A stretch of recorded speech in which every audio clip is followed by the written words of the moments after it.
All right, so this worksheet for the current year is page 9, but basically you're going to want to look for at the top it says seam allowances and pivoting. So what you're going to do, you've done all your samples. This is basically combining everything all on one giant square. So you can just start with step 1, and it's very detailed. You already know the steps that you need to do, but I'm also going to show the first couple just so that you can see. You're going to start by doing your 1/4 inch first, then your 1/2 inch, 5/8, and then finally go back to the outside and do a 1/4 inch all the way around, or excuse me, a zigzag all the way around the outside. So when you're finished, it will look like this. So all the stitches will be on one square. You just want to do the order that it tells you on the sheet. So I'm going to start on my square. I have the 7x7 square that's provided for you, and then I have pinned all the sides. I'm going to pin this last side just to hold it together. You do want 2 pieces just so that the stitches will hold up a little bit better. And then the key to this is starting in the middle of one side. You do not want to start in the corners because we need to pivot in the corners. So I'm just gonna, you just pick a side to start with and start in the middle. And what we're gonna do is we're gonna pivot all the way around. So we're gonna come back around to our starting point.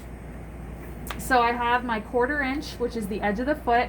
I'm gonna go ahead and start, and I'm not gonna backstitch because I'll end up coming back around and can overlap, which is the same thing. So the pivoting you did on the paper sample, you need to practice kind of slowing down when you get towards the corner, and then you want to check it.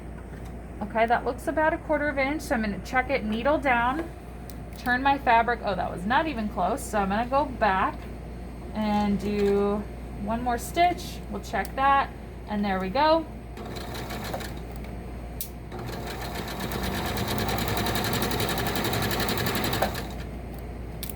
Same thing, when you get to this corner, slow down and check, needle down, turn, we're good.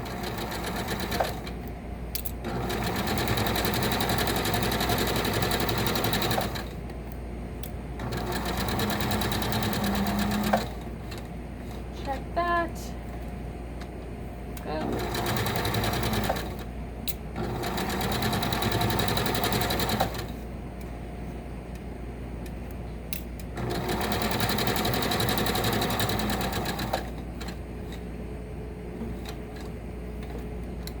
Okay, so then we're now back to our original side, and what I'm going to do is just overlap slightly, and that's the same thing as our back stitch. So I'm going to bring that take up lever up, pull that out. I'm going to trim all my threads front and back before I do the next stitch so that we don't get any jumbles or tangles. Okay, so the first one, a success. So now we have got our 1/4 inch all the way around. Now what we're going to do is a 1/2 inch, which is our 4/8. So I am always using the edge of the fabric. Don't worry about the stitch now. You are using the edge of the fabric. So I'm going to put that in, line up on the 5/8, or excuse me, 4/8 on the needle plate. Yes, the stitches are going to be close together. That's okay. So I'm just watching here. Don't worry about this stitch you just made. I'm watching the 4/8 on the needle plate. So I'm going to go around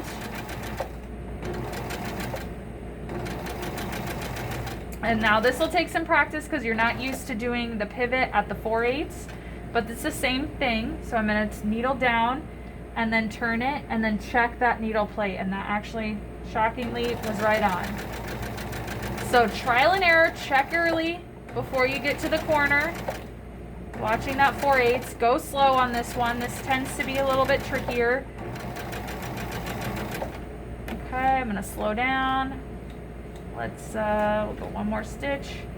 Check that, looks good.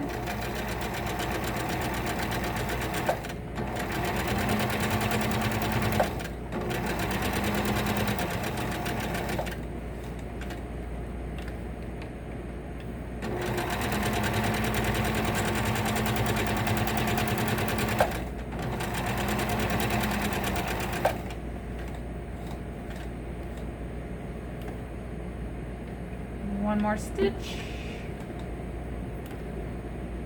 Okay, so I'm going to come back and overlap again.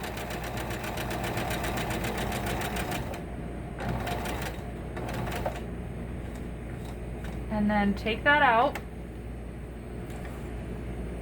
and trim the threads front and back. So then the next one is a 5/8. So I'm going to put that in. The 5/8 and the 4/8 are going to be very, very close together. I'll put that in anywhere on the middle and line up on the 5/8. So those ones are going to be very close together. Go really slow on that one. I'm not going to demonstrate that one. I think you guys kind of know what to do now. But the 5/8 on the needle plate. So then you'll do the 5/8 all the way around. And then the last step on your page is to do the 1/4 inch zigzag. So that will go all the way on the outside, and you'll do that last. So you won't be able to line up on the on anything. You're just going to want to keep it in that seam allowance on the very outside. Okay, so I'm going to be looking at, are these nice and straight? Are your pivots, can I tell that they are needle down? And then your zigzag, it might curl the fabric up a little bit. That's okay, just because it's in a really small channel. And so that's going to be what it should look like at the end. If you're not happy with one of the stitches, you have that seam ripper, you can remove it. But then you'll end up, just set that on top of this page and turn that in. The buttons are another sample, so you'll do those when you get to that spot on canvas. But photograph that and turn that into the seam allowances and pivoting on canvas.